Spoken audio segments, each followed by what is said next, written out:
important for us to talk to everybody, deal with this. We know that the awareness process from one day to the next is not appropriate. It requires a process, but we do this hand in hand with everybody, and we, of course, need the support from others. Olivia currently has programs from the Women's Ministry, the Ministry of Equal Opportunity, and on November 25th, we had a response from the prosecutor's office saying that we needed the support of the NGOs and other institutions, but we also need for them to start showing us how to approach this. In Bolivia, we have the law, which is the protection of women to ensure a life free of violence. We have this law with 60 different types of violence mentioned, but most of Bolivia and the peri-urban areas don't even know of these different types of violences, and they think that this is a normal thing, something we feel should not be allowed. We have consensus and international treaties which should be respected. And for that same reason, I want to tell you that in Bolivia, we're still suffering from a lot of violence. And I invite you all to join us in our process, which is a difficult process and a costly process. I'm sorry, the speaker's microphone is cutting off and we cannot hear. Impossible to interpret. She says there should be no more deaths. No women should continue to death. In times of Christmas, the index of feminicide increases. There's a lot of violence against women and girls. That's why I invite you to work together so that we can make that investment, that you join us, because as a woman, it hurts me. I have a mother, I have sisters, I have a niece, and I hope they don't have to live through this kind of violence. No, thank you very much, Yajoy. And it's important to hear the voice of the youth and to hear that you've been in activism since the age of 11. Thanks for sharing what you're doing in Bolivia. As you said, it's time to act, which is what you're doing there. And thank you for this point of view. Now let's go into the panel. And it's a pleasure now to introduce the distinguished panel who will be with us, showing different approaches in prevention and response to gender violence implemented in different countries of Latin America and the Caribbean. And also to talk about the strategies that Yajoy mentioned, which is also very important, what can be done, and also the question of investment. We'll begin. I'm going to introduce you, but for reasons of time, which is always what happens in these interesting conversations, is that we have about 5 minutes per speaker.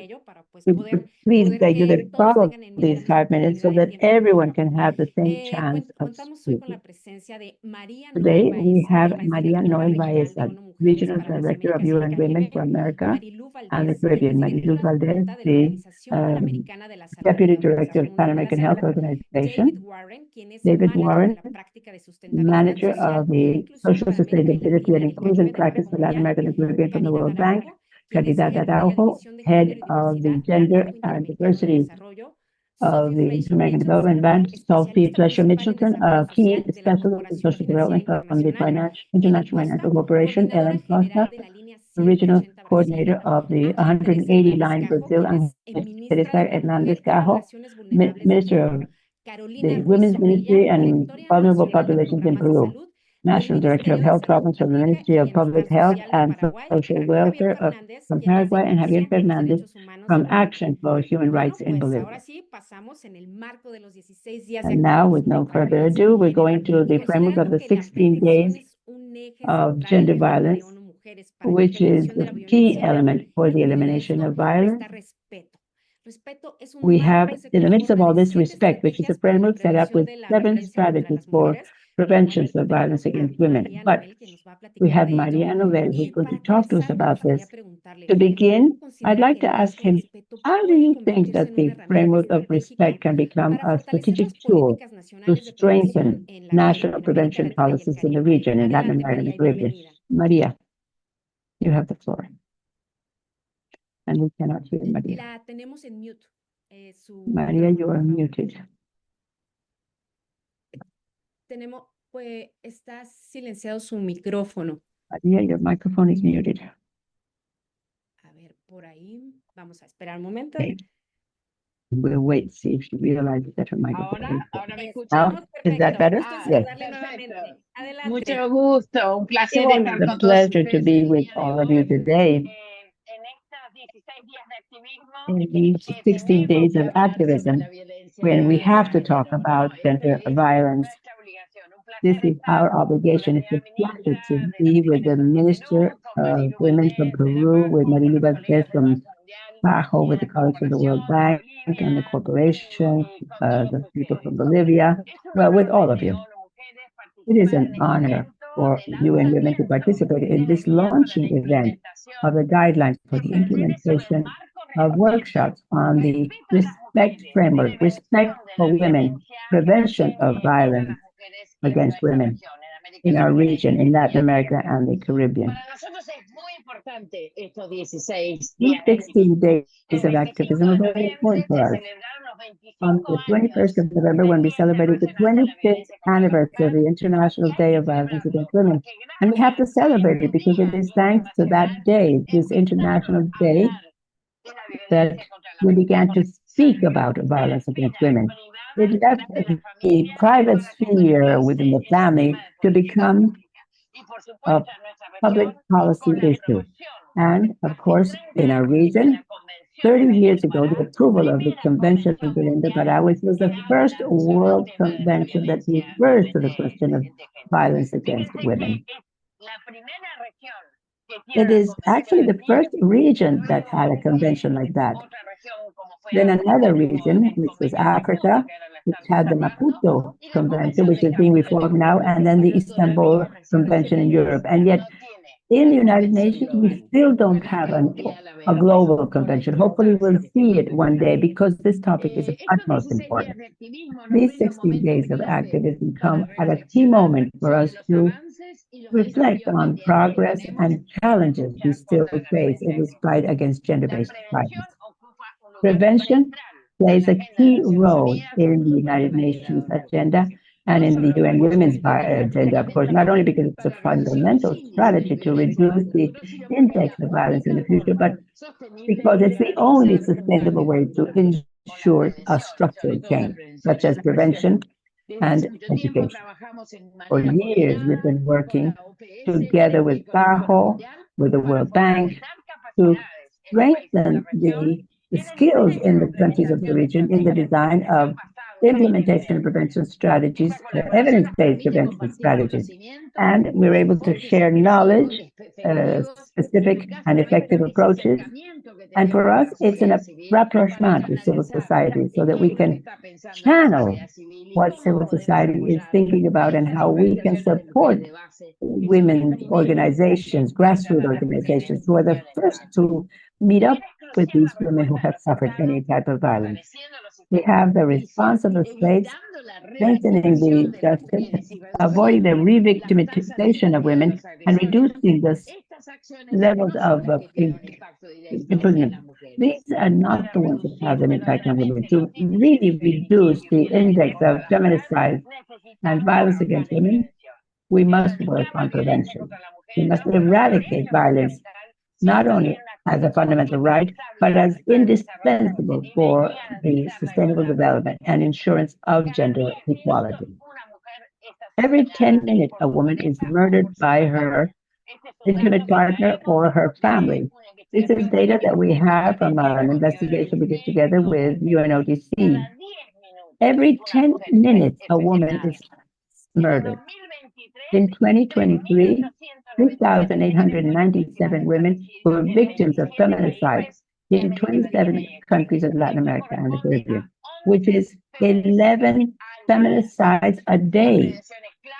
Prevention is key because it acts on the structural causes of violence, the social norms that are so deep-rooted, which we must eradicate, and the types of gender problems, the discriminatory practices which perpetuate this cycle of violence.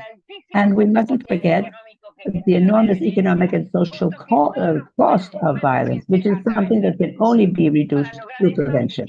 And to achieve this, we must consider approaches that promote a cultural change. That's why this campaign of the 60 days is so important. Awareness campaigns addressed to men and children and boys and women to raise the problem so that we can speak of the masculinity. That's why this framework of respect is such a strategic tool, serving as an essential guideline for us. It's evidence-based. It identifies effective strategies for violence prevention, adapting it to the local reality. Its value lies in its ability to offer a common framework of aid to the different states. y también sus and recursos. also the Hacemos un resources. llamado a la We acción. call Los países tienen mucho que all aprender countries to uno de action. There's otros, much to y es learn from each other, destacable la and importancia we del must trabajo outline coordinado the entre importance of gobiernos, coordinated work between the organismos governments, the internacionales, society, temas mundiales, international organizations, the World Bank, and the donors. UN Women garantizar que las must audaces ambiciones ensure que se that propusieron the hace 30 años ambitions en el proposed protocolo de 30 acción de years Beijing ago in the Beijing platform become a reality. That's why we must celebrate these 30 years of the action platform of Beijing, but with this new challenge, which is that we have not yet put an end to violence, and we have to work together so that we can eliminate violence, we can prevent violence, and change the social attitudes and norms that are damaging women. Thank you very much, and good day. No, al contrario, muchas gracias a usted, María. No, Muy interesante thank you, escucharlo, sobre Maria. todo Thank este you very punto much. que dijo, ¿no? And thank you very much for what you spoke of the effective strategies and the 60 days to Vamos a continuar stop con el and think panel, about pero what antes should be done. Let's continue with the panel, but first I'd like to tell you that I was jotting down here that we have people from Brazil, Chile, Colombia, Venezuela, Costa Rica, Peru, Antigua and Barbuda, and thank you so much for being with us. Continuing with this, the Pan American Health Organization is characterized by evidence-based action. And so I'd like to give the floor to Marilu Valdez, the Deputy Director of the Pan American Health Organization. And I'd like to ask you, what program or what interventions should be implemented or developed for violence against women, for prevention of violence against women? Marilu? Thank you, Jessica. And good morning, everyone. And let me start by thanking everyone for this invitation to the Pan American Health Organization to participate in such a critical event on the 16 days of activism against gender-based violence. It's a privilege for me. And I want you all to know PAHO in celebration is actually lighting up our headquarters building in orange every day, every night, to recognize the 16 days of activism. The sheer number of women and girls affected by violence in the region, an estimated 1 in 3 women, is so alarming because we know that violence is preventable. Most importantly, we know we need to strengthen our data collection, our information systems and surveillance, because underreporting exists and we're not really sure how deep it is. The prevention of violence against women and girls is not a new issue, though. And there is much that we know about what works, especially here in the Americas. As Maria Noel said, this is the region of the Belém do Pará Convention. This is a region where PAHO, with its ministers of health, were first in adopting a regional strategy and plan of action to prevent gender violence.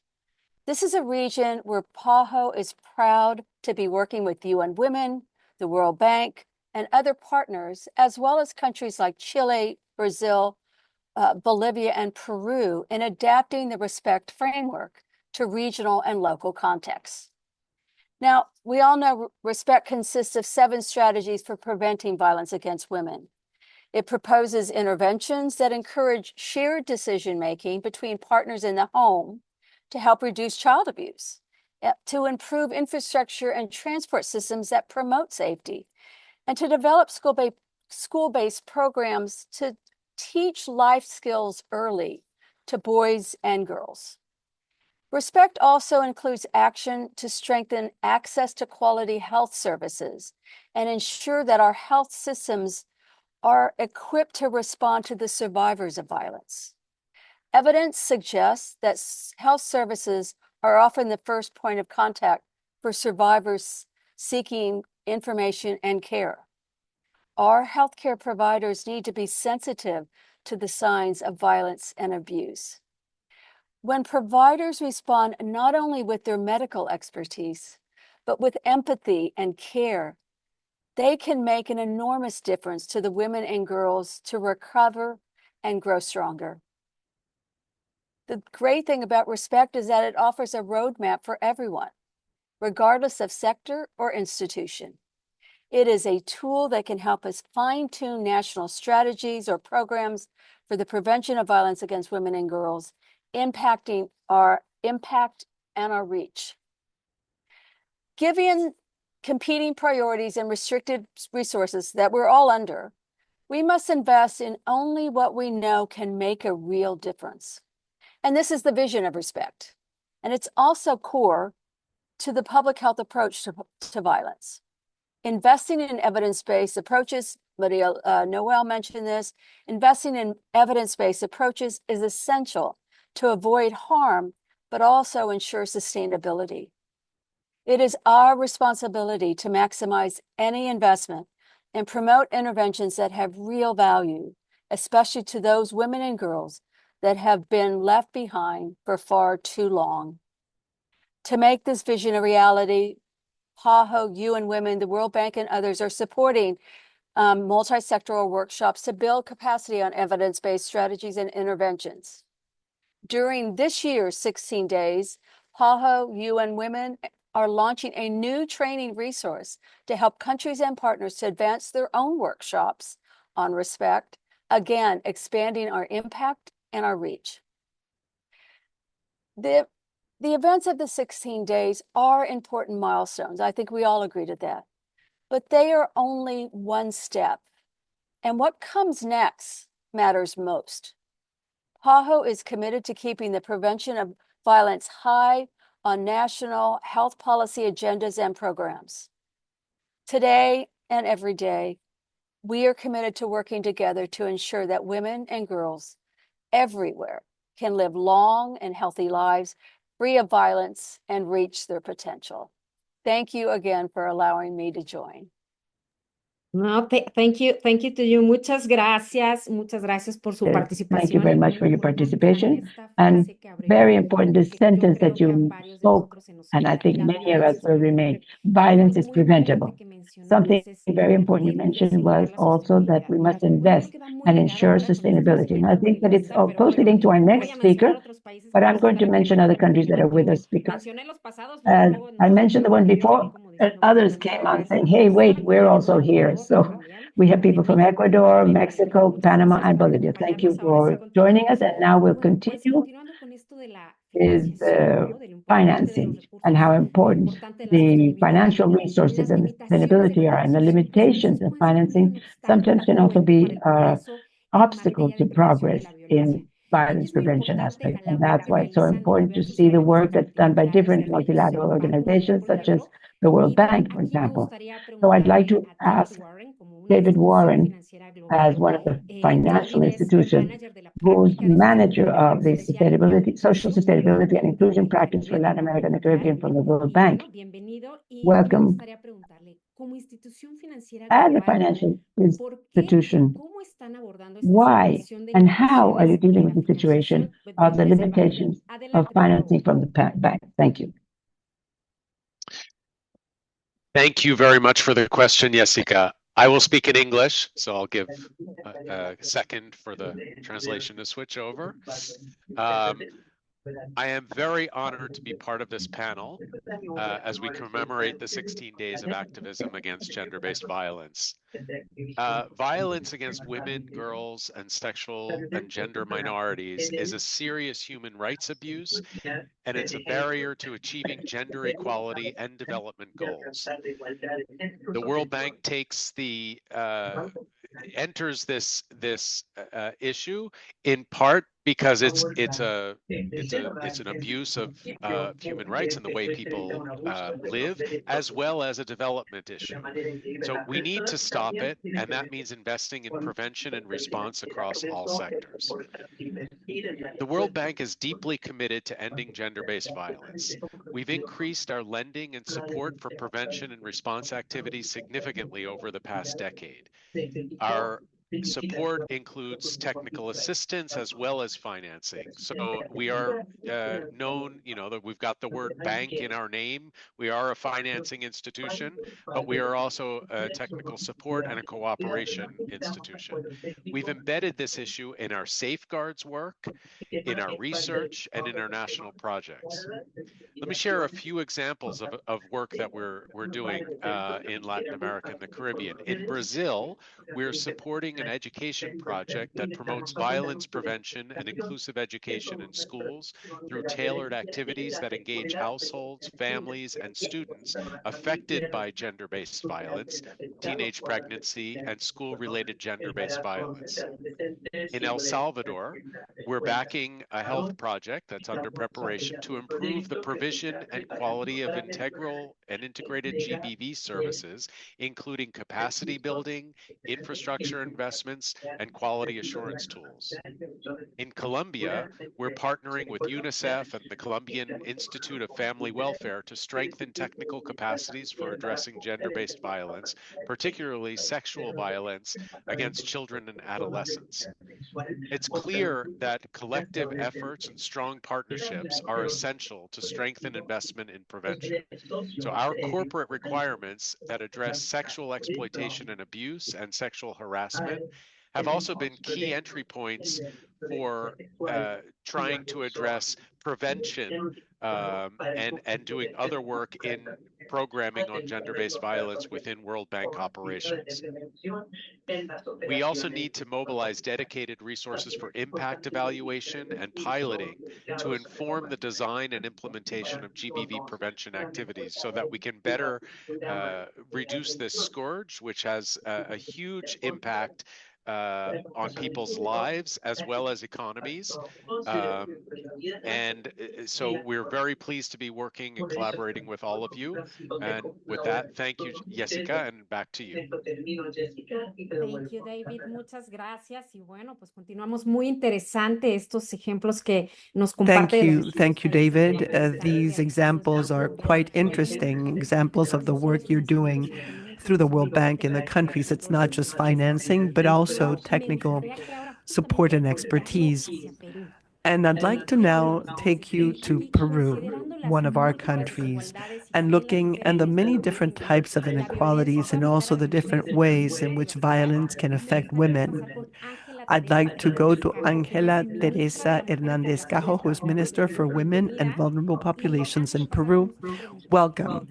So I'd like to ask you, what actions is your ministry implementing to ensure that national prevention plans and plans to respond against gender-based violence use an intersectoral approach?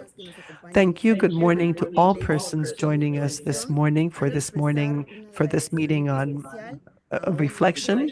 I'd like to give special thanks to ONU Women, the Pan American Health Organization, and the World Bank for their invaluable contribution to this dialogue. In Peru, in 2019, we approved the National Policy on Gender Equality, a key instrument guiding our state's actions to fight structural discrimination against women. This policy calls for an intersectional approach to identify and acknowledge the diversity and complexity of discrimination and the violence that affects us.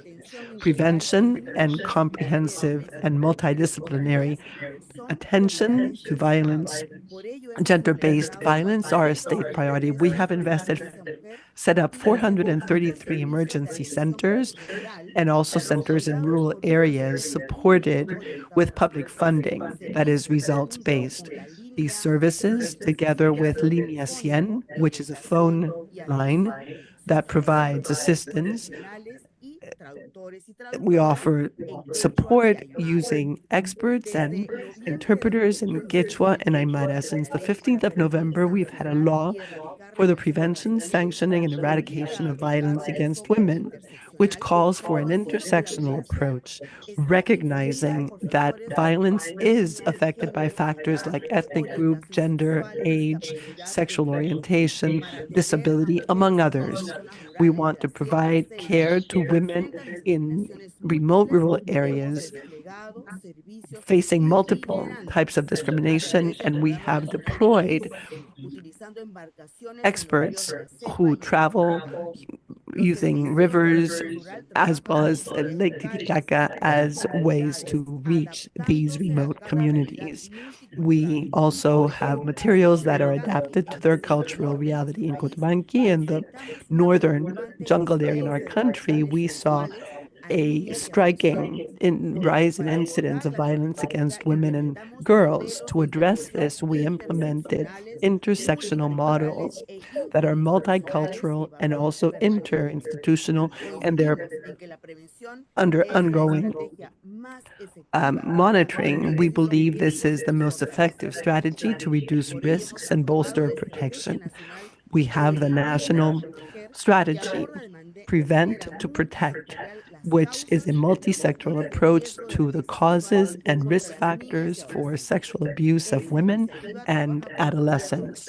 The initiative works with regional and local governments, also with grassroots organizations and companies to promote the comprehensive well-being of women, boys, and adolescents by 2030. This is our target date and considers their specific needs. Between 2030 or 2024 and 2030, our emergency centers will provide support to more than 10,000 migrant women who have been victims of violence. Also, between January and October of this year, we provided care to more than 2,000 cases of violence against women with disabilities, adapting administrative records so that we can better respond to their specific needs. And through the Afro-Peruvian Women's Group, we have organized activities to prevent violence and also to promote economic independence. Gender-based violence remains a challenge in our country. Even though we have made progress on the regulations front, we still have violent settings that are an obstacle. But we are tackling this with the persistence and commitment required to address structural changes. Thank you very much, Minister. It was very interesting to hear about what you have done, making this a state priority. It's interesting to hear about what you have been doing. So now we're going to continue to look at aspects like financing and knowledge and all the aspects that are important for the work that countries do. We have another key international organization working in this battle against gender-based violence. So we have Caridad Araujo with us from the IDB. She's the head of the Gender and Diversity Division of the IDB. And so first of all, Caridad, welcome. I'd like to ask you what the IDB does to help prevent violence against women, all kinds of women, and through all of the IDB's activities, be they direct or indirect investments. Thank you very much, Jessica, and good morning. First, I'd like to say hello to all the participants. I thank the World Bank and the Pan American Health Organization and UN Women for inviting us to join you at this very important event. I like to speak modestly because we are doing many things, but it's a huge problem. There's a lot more that needs to be done, and we need to step up efforts. We still need to better understand how we can work at a larger scale and effectively to combat a problem of this magnitude and severity, which is not only persistent, but also complex. The IDB is fully committed to eradicating gender-based violence through activities that are scalable and sustainable. And we have some interesting tools like the World Bank. David's comments were excellent. He talked about financing, technical assistance, and generating knowledge. We have focused on our efforts in some areas. First, finding direct investments. In other words, investments that are targeted to fighting violence. Secondly, we have also focused on quality of services to prevent and care for survivors. Thirdly, working on legal and regulatory frameworks and their implementation, also prevention activities, and strengthening institutional capacity to design, implement, and evaluate evidence-based policies. And we're lucky to have these dual approach. We prioritize 4 groups: indigenous groups, Afro-descendants, persons with disability and LGBTQ plus persons, which has enabled us to have an intersectional approach for the design, implementation, and evaluation of our programs. I'd like to quickly tell you what we have learned from some projects we have supported. One was integrating services for women who have survived violence through the Ciudad Mujer model, or others that group these services under one roof.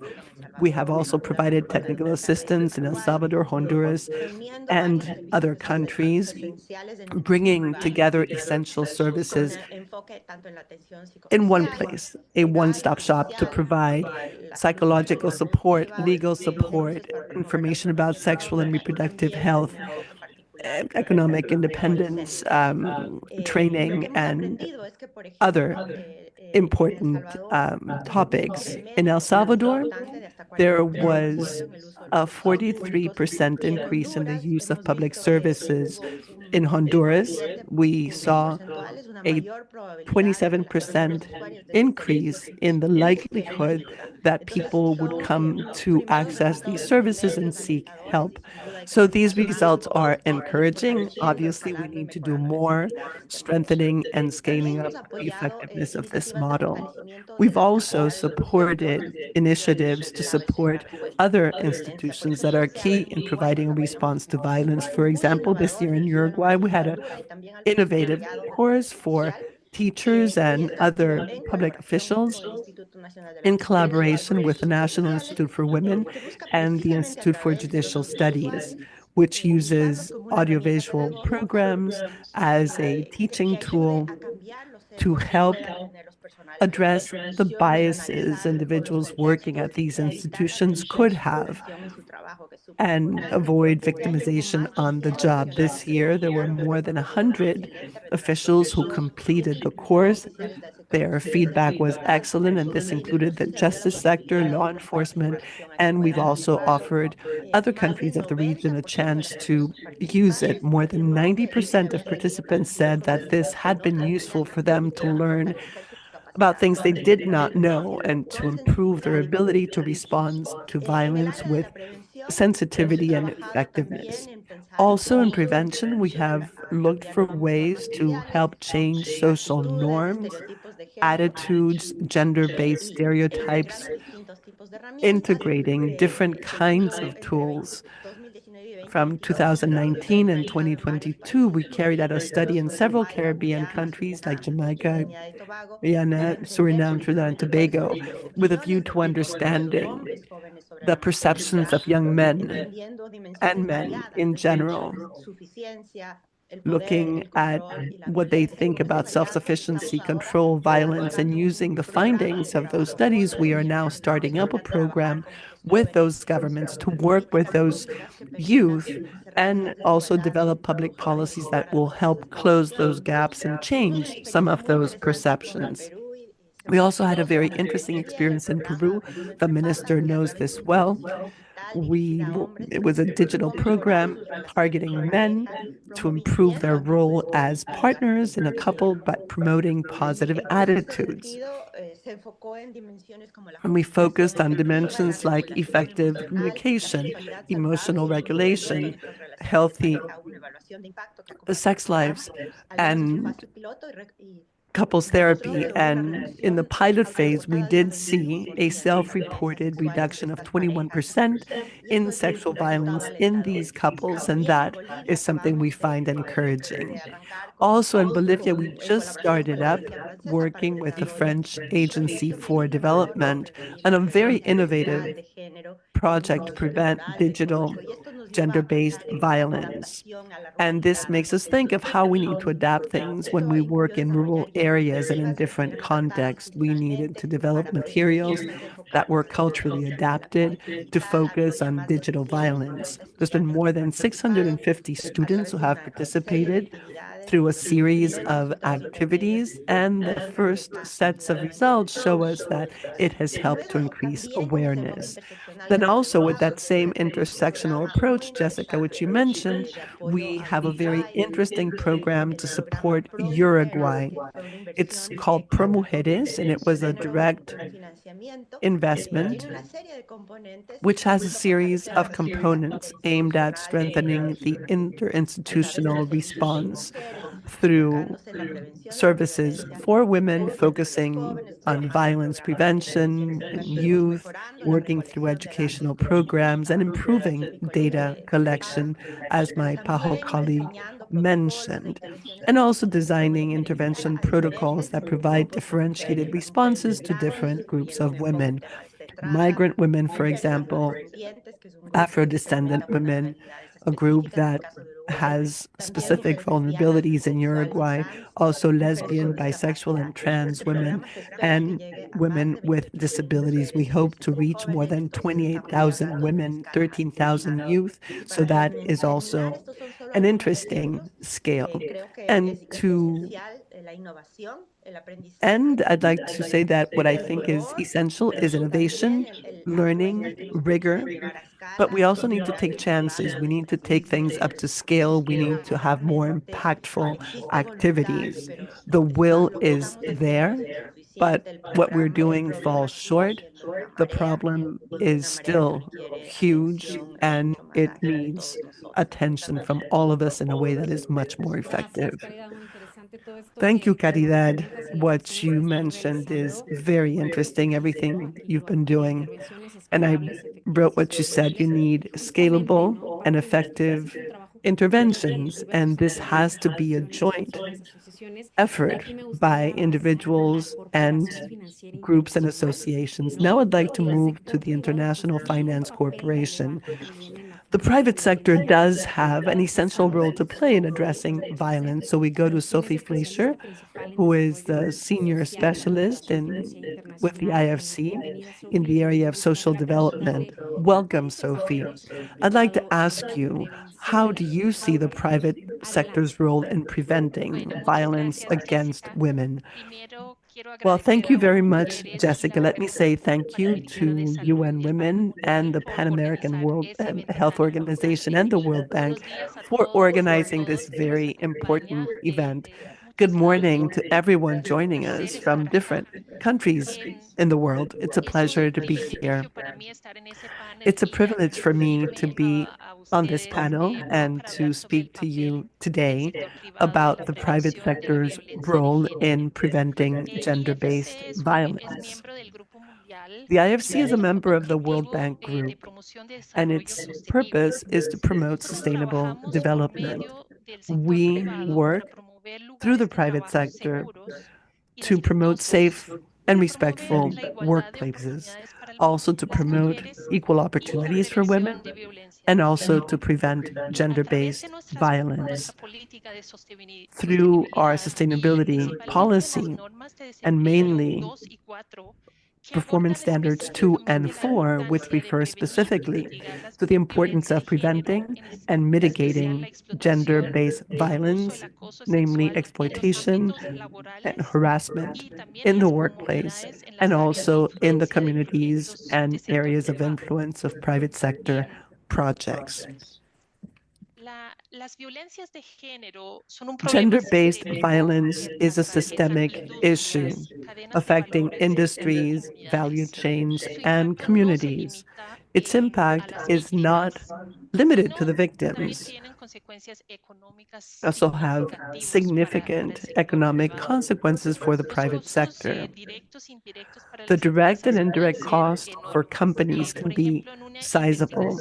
For example, according to a research study done by HEZETA, the German agency in 2014, specifically in Peru, found that violence against women cost private sector companies more than $6.7 billion per year. So this is equivalent to 3.7% of the country's GDP. So that impact is considerable in Brazil. According to the Brazilian Forum for Public Security, Datafolha Institute, dating back to 2023, identify that 18.6% of women had suffered harassment on the job or in the workplace, which had significant economic consequences as well.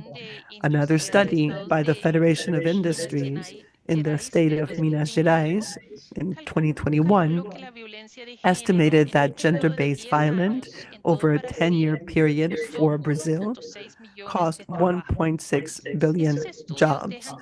So these studies point to the fact that gender-based violence is not just a human tragedy, but it's also an economic and social barrier to development, and that is why it is so important for us to fight against it.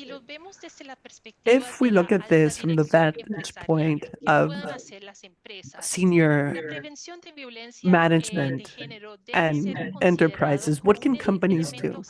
They need to consider gender-based violence as a key element of their corporate governance and of their risk management systems.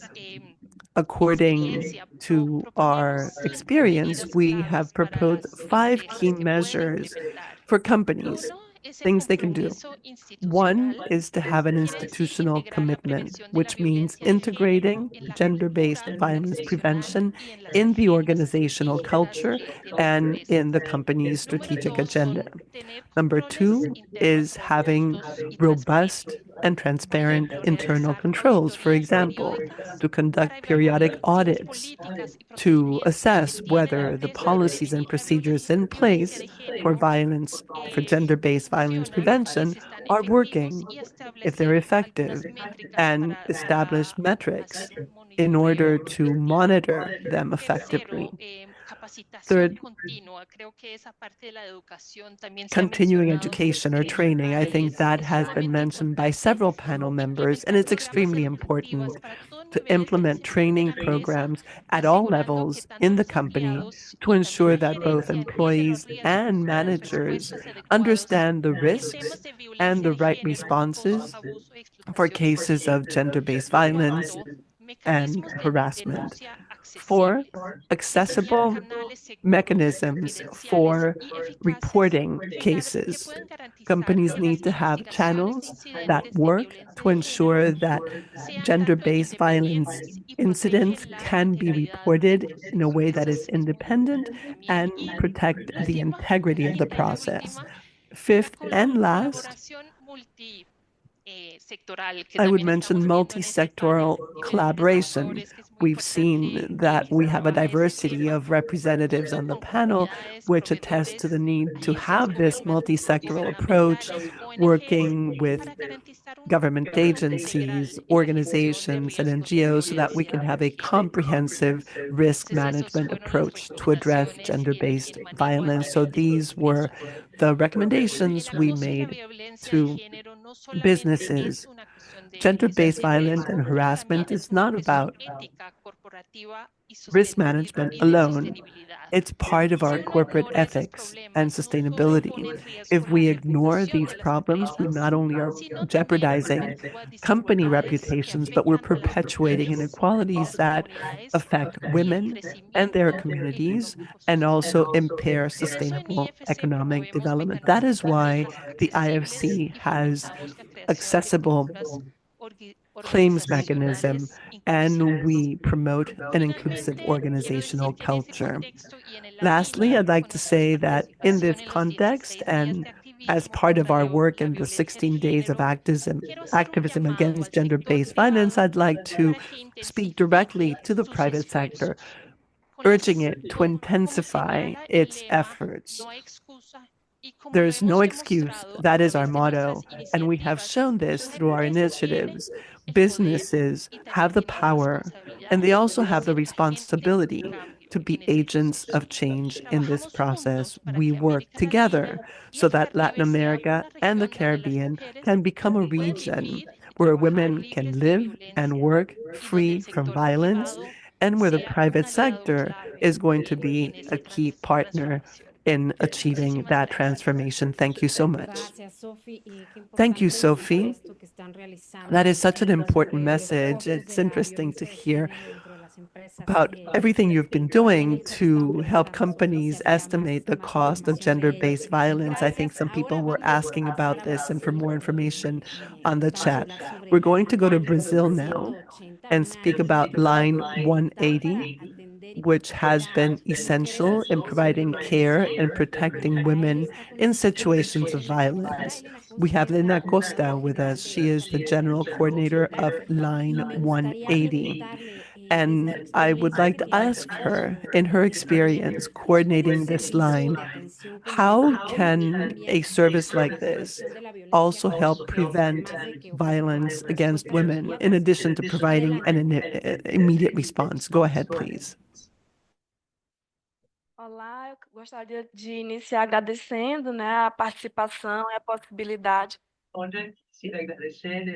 poder participar com pessoas. I'd like to thank very much for this opportunity to participate with some very illustrious participants. I would like to mention a little bit about the Line 180.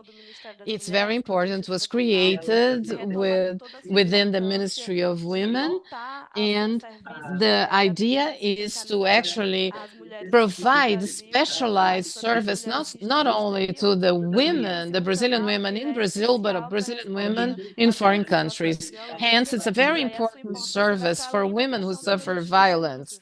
And we have a denouncement. We have a very important sector that is the denouncement within this Line 180.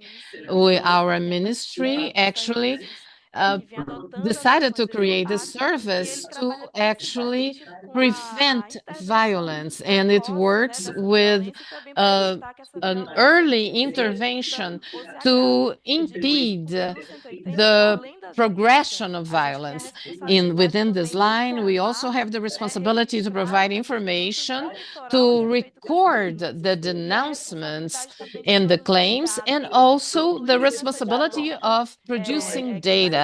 All of the above involving an important part of assistance to women throughout the entire country. So this prevention, when we talk about the importance of articulate initiatives and information, it starts when a woman or anybody who would like to denounce a case of violence can dial 180, and it will find a very receptive, warm, and informative assistance. And it can also be done through email for those who have hearing impairment. We have the possibility of emails and texts. So all of the above is essential to interrupt this cycle of violence. So the information we provide, and that's why our minister has been insisting in all our campaigns for people to please make use of the Line 180, dial 180, and you learn the protocol, and when they get to this network, they will know what would be the closest center that will help the woman who is a victim of violence. So this is the main area. In addition, we are a specialized network, and that makes the whole difference in the assistance. Our operators are all women.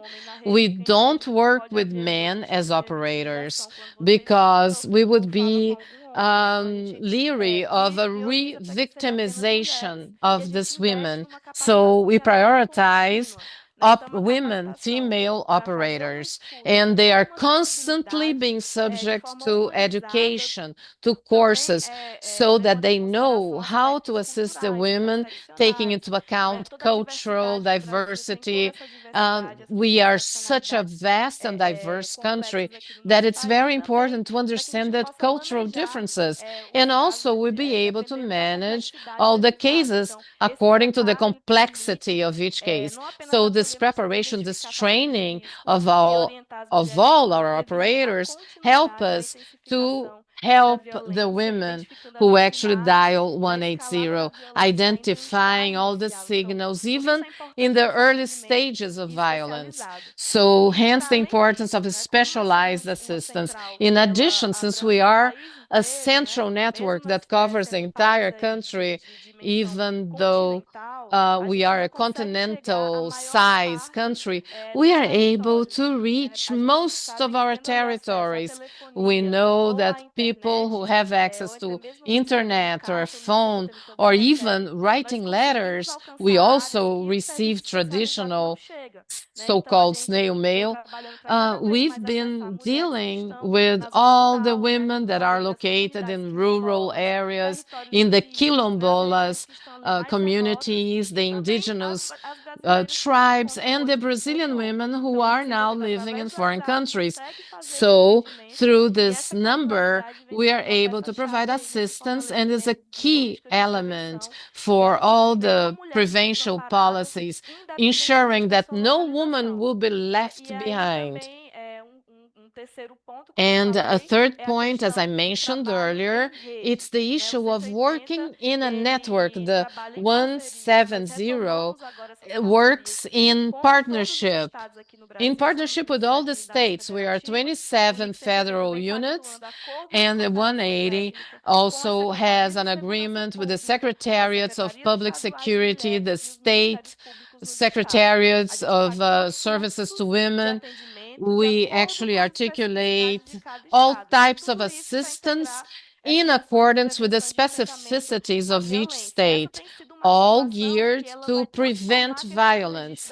And this actually changes the level of calls denouncing violence. So this only solidifies the protection to women in all levels, as well as it increases the trust of women. They know that something will be done on their behalf if they call up.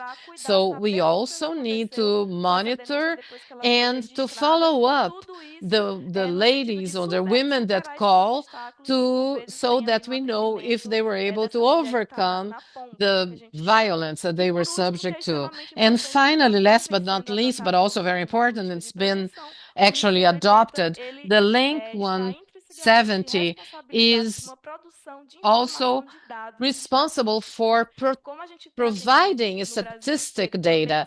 Since we assist the entire country, all the women in the country and in foreign countries, this link and this number provide all the data. We have this responsibility to provide in a quarterly basis data that will be updated on a daily basis. So anybody who is interested can access the panel that's going to be launched next year to obtain important information. And who are the aggressors, the perpetrators? What is the affection relationship? What are the contexts where these violence occur? All of this, we can generate information to subsidize the managers in each one of the states, so that we can really direct the funds to increase the network and to service this woman and give a better service, a more effective one. The Call 180 has this dynamics. We launched in August this call center that is all restructured with all the aspects that I'm mentioning to you.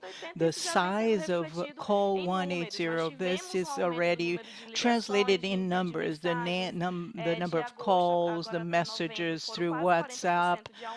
We had a 40% increase in relation to the year before, and 52% more of complaints that have been registered.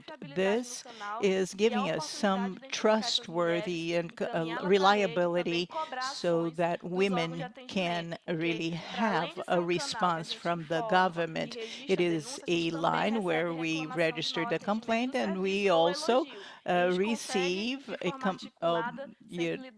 good and negative feedback as well, so that we can advance and protect women and girls and really prevent the violence and get to feminicide, which is what we don't want to get to. And the minister said feminicide zero in Brazil, so that the society acts as a whole, so that we can stop feminicides altogether in Brazil. So to wrap up, I just would like to report that this is our action.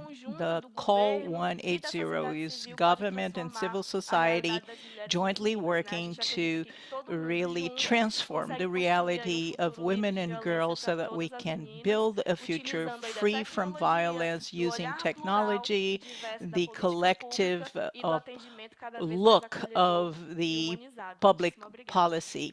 And that's what I wanted to say. Thank you. Thank you so much. You said clearly a life free of violence and mental. And this is what we want. And thank you for sharing this work. This is the July 180 and how it was set up and consolidated as an effort for violence or gender violence. And now let's go to Paraguay to deal with a very important topic in gender violence, because we know that it has a significant impact in physical and mental health of women and children who are suffering from this. And here I would like to talk about the survivors. And here we have Carolina Ruiz, who is the National Director of the Health Programs of the Public Health Ministry at Social Welfare. I'd like to ask you, Carolina, how is the Health Ministry in Paraguay working to improve the care and comprehensive attention to gender violence victims, together with other essential violence which are offered? Muy buenos días a todos y a todas. Good Un morning gusto to estar all con of you. ustedes. It's a pleasure to be with you. Por la And invitación thank you so much for this desde invitation Paraguay y from desde el Paraguay Ministerio de and Salud from Pública y the Bienestar Public Health Social. and Nos Social Welfare sumamos a Ministry. los We 16 joined días de the activismo 16 contra la days of violencia de activism against género. gender-based violence. Respondiendo a la In pregunta, response to el your Ministerio de question, Salud Pública y the Bienestar Public Social Health and Social trabaja de Welfare manera Ministry coordinada, works multidisciplinaria e together in a multidisciplinary, para responder a la intersectorial way to violencia, respond to que es un violence, flagelo que azota which la is salud a pública y que scourge tiene un alto affecting public impacto health with negativo a tremendous en la salud negative impact física y on the mental physical and mental de health mujeres y niñas of que han women sufrido and girls who violencia, suffered from this type of incluso violence. costándole la vida a In no fact, pocas de ellas. El some of Ministerio de them have Salud even Pública trabaja suffered from, en have even todos los died. niveles The de Ministry of atención, Health have en worked todos at los all levels of servicios de care salud of all que health conforman el services Sistema Nacional that de are Salud, part of the national health independientemente al system, nivel de complejidad regardless of the en level of todo el territorio complexity. paraguayo. It works Realiza throughout promoción, the territory with prevención y promotion, atención prevention, integral a and víctimas de comprehensive violencia. care to Ha all victims of desarrollado un violence, protocolo estandarizado de developing actuación ante casos de violencia. Esto resulta a del trabajo standardized desarrollado por un program or equipo protocols, técnico showing this multidisciplinario is a quienes tuvieron a multidisciplinary su technical cargo la elaboración de un team who manual were in con charge of instrumentos drawing up a propios y manual específicos para with responder de specific manera instruments integral to a las respond necesidades de comprehensively las to the sobrevivientes. needs of Entre los survivors. instrumentos destacamos el Amongst formulario these de instruments, we registro y mentioned the atención a niñas, registration and niños y care adolescentes víctimas de record maltrato for y abuso girls and sexual, victims of el abuse formulario and de sexual registro y atención a víctimas de abuse violencia intrafamiliar y and basada victims en of género. intrafamily Los gender-based mismos fueron violence, consensuados which were con el agreed Ministerio upon Público, with the public unificando ministry, datos que requieren ser unifying colectados data en which este must be tipo de collected in this intervenciones type of por las intervention implicancias médico-legales, because of the y medical el and mismo legal implications. instrumento And se the very same utiliza instrument en is ambas being used instituciones. by both Además, se institutions. encuentra el flujograma de atención We also integral a have the víctimas de comprehensive care violencia program for para el victims personal of que se violence encuentra en los for servicios de the salud de health consentimiento staff, informado, el informed propio consent, protocolo de violencia the violence para la protocol realización de exámenes médico-legales y for the procedimientos approval of medical relacionados and legal exams en or víctimas de agresiones procedures sexuales to y victims of agresiones sexual físicas, aggression y or el physical instrumento injury, de cadena The custodia. custody instrument is also important when there are situations of sexual violence. Tiempo de ocurrencia, acompañar a las muestras extraídas de las Require sobrevivientes the care of the sample obtained from the victims to use as evidence at the time of the trials.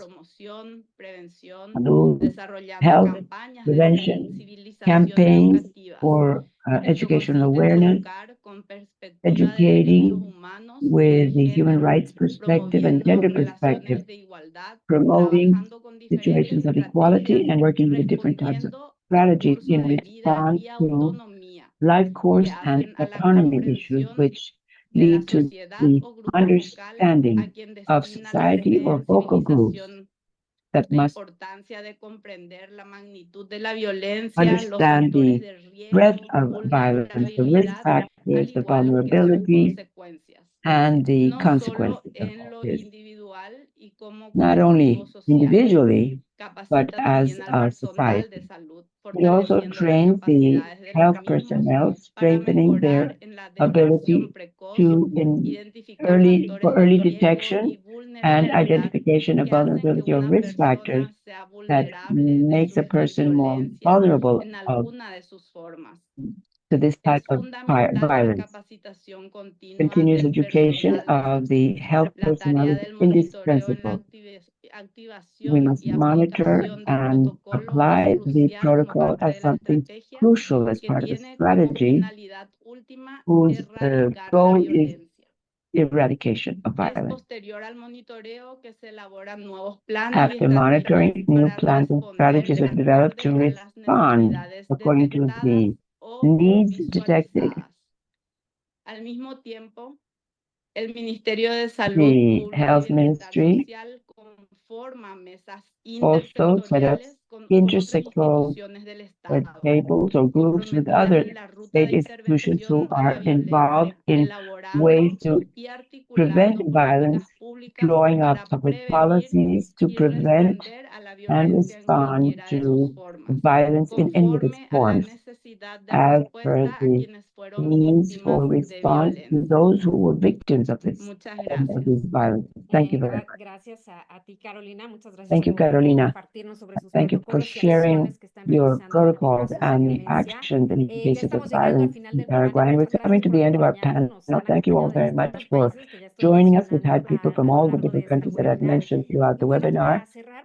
And to end, we're going to go to Bolivia, where we have Action for Human Rights, who are carrying out very interesting working experiences with boys to achieve changes of attitude and behavior to prevent violence.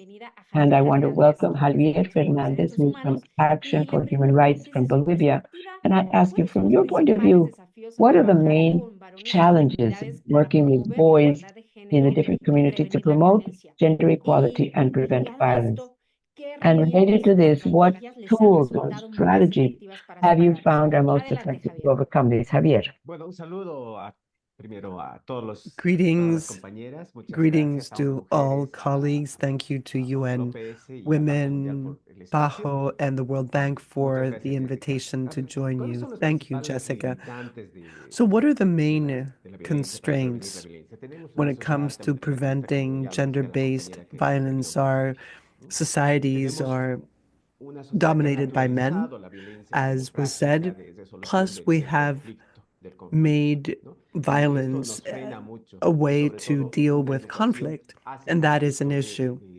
And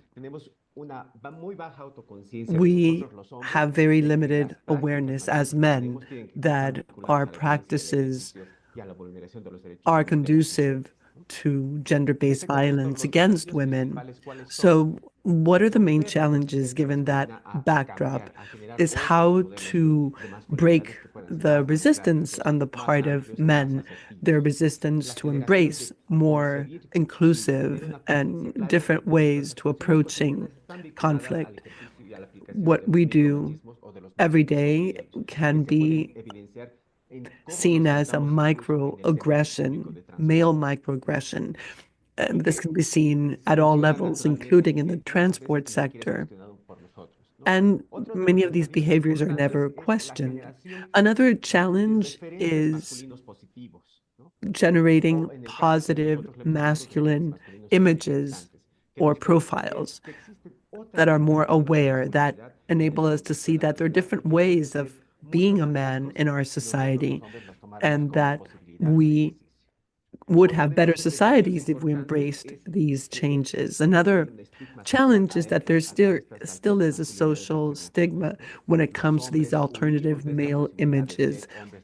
Men reject opportunities to be more democratic in their relationships, be they in a couple or as members of society. So given these challenges, what have we done as an organization? We've developed an approach which is known as male coaching. It's an approach to generate changes. We're trying to make men more aware of their emotions. So with this coaching process that includes mindfulness tools, also how to communicate using language, it's a method that makes it possible for us to learn and unlearn practices.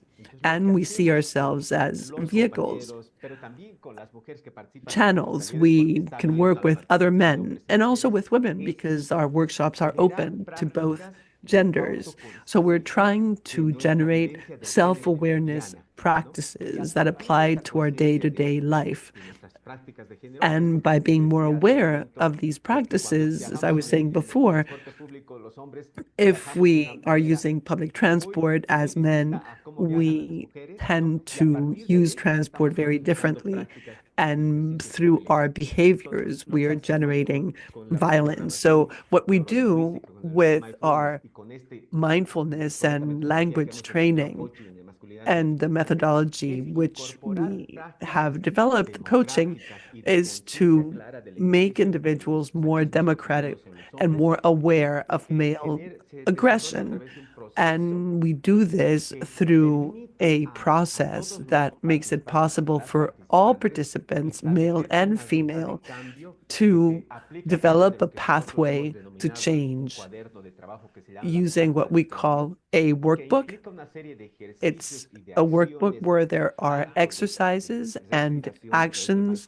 This includes breathing as part of mindfulness, also adopting new practices and developing behaviors, not just at the individual level, but also collective practices that will anchor new ways of doing away with the patriarchal and machista approaches. So as an organization, we've developed a methodology that's applied by 400 public service centers through a partnership with the National Center for Women. And we have created agents of change who are working in the ministries and in these public institutions by developing awareness and by changing male behaviors. The methodology is still at a municipal scale. In 2025, we're going to be working with UN Women Bolivia in different municipalities where we're going to work with boys and with men, heads of household, to offer this coaching and to make it possible for men to participate in generating tools, practices, and plans to prevent violence against women. What the methodology does is to bring about awareness in men of their responsibility in the context of violence against women and their rights as human beings. We don't want to be absent from policies.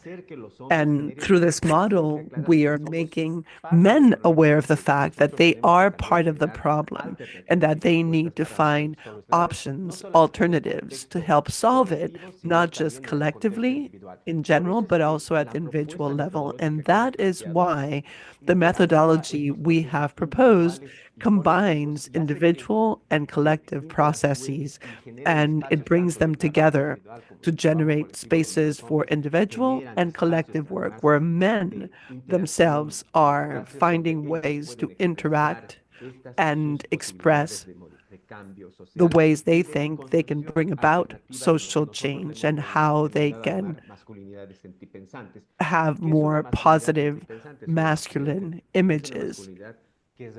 And it is being a man by going back to the precepts and the emotional spaces we had as men, but find new ways to express them in a way that is more self-critical, taking everything we have learned during our lifetimes and converting them in positive practices. Thank you, Javier, for telling us about what you are doing in Bolivia. It's really interesting. I was writing this down. So learning and unlearning to bring about new male behavior models. I'm sure that other participants are now very interested in the work you've been doing. Like all good things come to an end, so is the case with this panel. So I'd like to start by thanking our distinguished panel members. It was actually a super panel. We can look at the comments in the chat. Thank you to everybody joining us from the countries. More than 125 people joined. So I invite you to use the hashtag 16 days end violence, hashtag there is no excuse. Please get on social media. We've heard the high number of femicides we have in the region per day. And you also said something more important is violence is preventable. You shared what you're doing on site. We have a long way to go, but we're going to keep going. So thank you again. The recording of today's meeting will be on the event page. You'll be able to access it. So I'm Jessica Abel from the World Bank, and thank you. Have a very nice day.